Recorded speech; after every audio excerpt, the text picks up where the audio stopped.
नमस्कार मेरे प्रिय विद्यार्थियों, आप सभी का WOP के इस चैनल डॉक्टर विनी शर्मा में हार्दिक स्वागत और अभिनंदन है। आपके सामने उपस्थित है डॉक्टर विनी शर्मा। प्रिय विद्यार्थियों, हमने पिछले वीडियो में ये जानने का प्रयास किया था कि विल्सन का आदर्शवाद क्या है और प्रारंभिक चरणों में प्रमुख उदारवादी विचारक कौन से थे। Fenwick, James Garner, Aldous Huxley, Woodrow Wilson, इनका नाम लिया जाता था। इन्होंने संकुचित राष्ट्रवाद और अंतर्राष्ट्रीयवाद का इन्होंने समर्थन किया और आदर्शवादी विचारकों की इनको संज्ञा दी जाती है, उदारवाद की भी इन्हें संज्ञा दी जाती है। इसके उपरांत हमने अंतर्राष्ट्रीय कानून और अंतर्राष्ट्रीय संगठन के बारे में जानने का प्रयास किया था कि अंतर्राष्ट्रीय संगठन संयुक्त राष्ट्र संघ ने किस प्रकार से अंतर्राष्ट्रीय विधि निर्माण की प्रक्रिया या अंतर्राष्ट्रीय आचरण, अंतर्राष्ट्रीय नैतिकता का उन्होंने प्रचार प्रसार किया और किस प्रकार से पूरे विश्व को अंतर्राष्ट्रीय कानूनों का पालन करना है। इन सभी के बारे में हमने विस्तृत रूप से चर्चा की थी।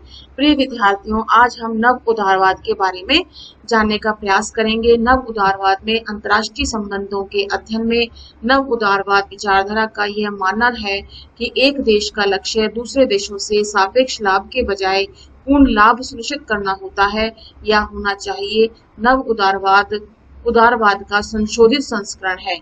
मतलब उदारवादी व्यवस्था में या उदारवादी विचारधारा में नव उदारवाद ने कुछ थोड़ा बहुत संशोधन करके इसे आगे बढ़ाया है। सितंबर 1939 में दूसरा विश्व युद्ध छिड़ गया और यह आशा की कि राष्ट्रसंघ विश्व में शांति बनाए रखेगा पूरी तरह से चूर चूर हो गई। लीग ऑफ नेशन जिसकी हम बात कर रहे हैं, राष्ट्रसंघ की स्थापना के बाद प्रथम विश्व युद्ध के बाद शुरू हुआ था। प्रथम विश्व युद्ध के बाद ये बनाया गया था, लेकिन सेकेंड वर्ल्ड वॉर जब शुरू हो गया 1939 में, तो इसके सारी आकांक्षाएं खत्म हो चुकी थी, अर्थात चूर चूर हो चुकी थी। इससे उदारवादियों का उत्साह भंग हो गया था और अंतर्राष्ट्रीय संबंधों के क्षेत्र में यथार्थवाद की प्रशंसा की जाने लगी थी। प्रिय विद्यार्थियों, यथार्थवादियों ने कहा कि शक्ति ही वह तत्व है जिसके द्वारा प्रभुत्व स्थापित किया जाता है, परंतु 1970 के दशक में उदारवाद पुनर्जीवित हो गया था और अपराधियों ने अंतर्राष्ट्रीय राजनीति की जो अराजक और निराशावादी तस्वीर प्रस्तुत की थी, उसका खंडन किया जाने लगा था। उदारवाद के पुनर्जीवन के लिए कई तत्व उत्तरदायी थे, जिसमें था 1970 के दशक में राज्यों के बीच बढ़ रही निर्भरता और राजनेताओं का एक एहसास कि विभिन्न राज्यों को एक दूसरे के साथ सहयोग करना चाहिए। नव उदारवाद को फिर से स्थापित करने में मुख्य भूमिका रॉबर्ट ओ कोहेन और जोसेफ एस नाई की रही है।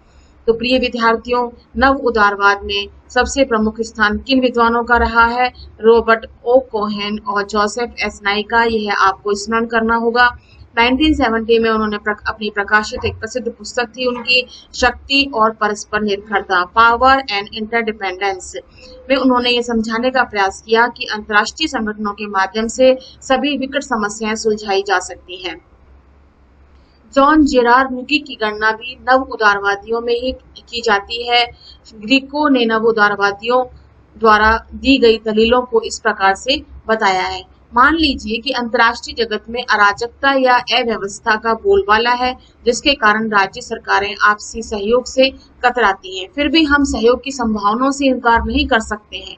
अंतर्राष्ट्रीय संस्थाएं इस काम में राज्यों की मदद कर सकती हैं।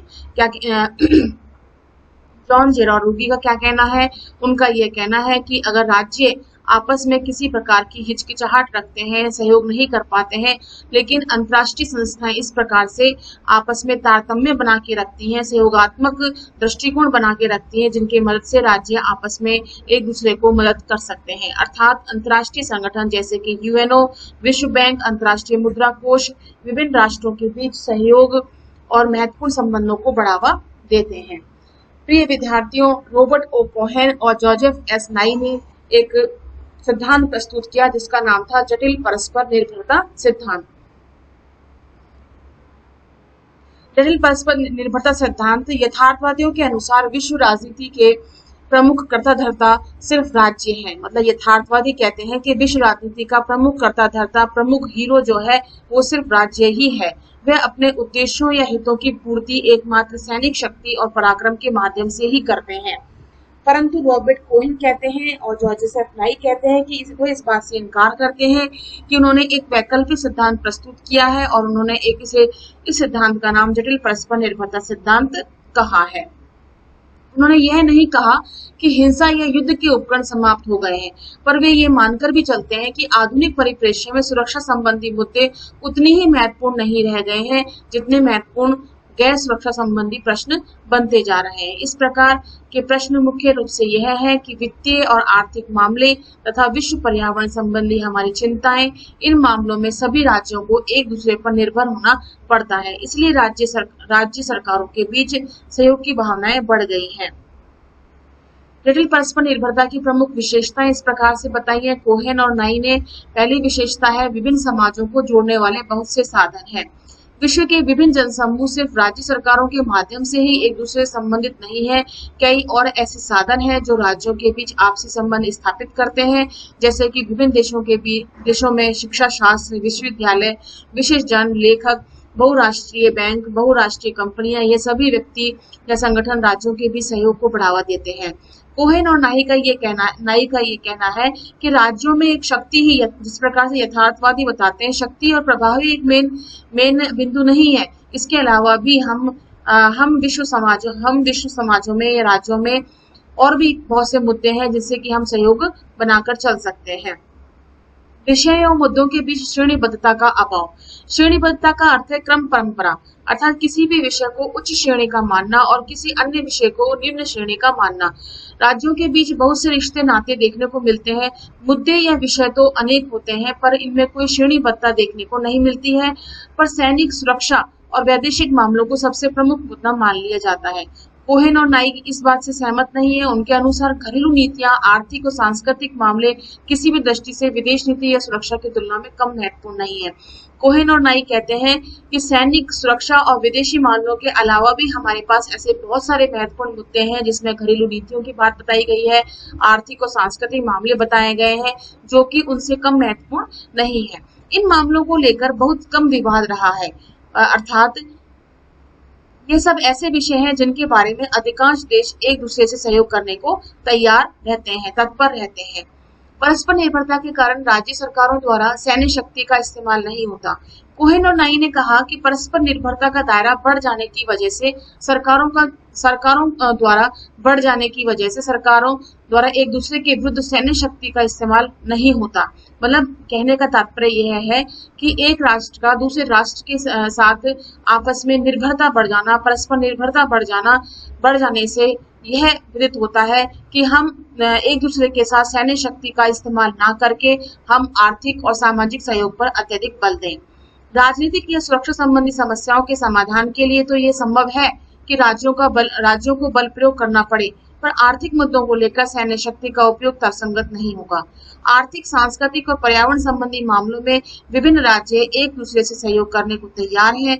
इसका परिणाम यह हुआ कि अब सैन्य शक्ति के उपयोग की कोई आवश्यकता है ही नहीं।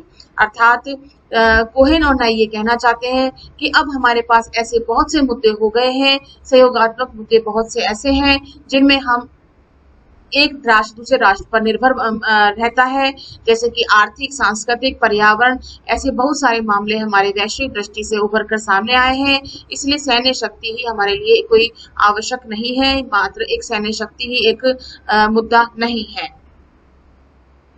प्रिय विद्यार्थियों, नव उदारवाद और रॉबर्ट ओ कोहेन और जोसेफ एस नाई का जटिल परस्पर निर्भरता सिद्धांत क्या स्पष्ट करता है, किन विशेषताओं को स्पष्ट करता है, इस संबंध में कुछ प्रश्न हमने इसमें लिए हैं जिन्हें आप अपने नोटबुक में इसके उत्तर लिखिएगा। अगर किसी प्रकार की परेशानी है तो प्लीज आप इसे कमेंट बॉक्स में आप मुझसे इससे पूछ सकते हैं। नव उदारवादी विचारकों के नाम बताइए। शक्ति और परस्पर निर्भरता पुस्तक किसकी है? जटिल परस्पर निर्भरता का सिद्धांत किसने दिया? जटिल परस्पर निर्भरता सिद्धांत की कोई 2 विशेषताएं लिखिए और जटिल परस्पर निर्भरता सिद्धांत को समझाइए। प्रिय विद्यार्थियों, इन सभी प्रश्नों के उत्तर देने का आप प्रयास कीजिए। वीडियो को बार-बार देखिए और समझिए और इन प्रश्नों के उत्तर सही अर्थों में लिखने का प्रयास कीजिए। धन्यवाद।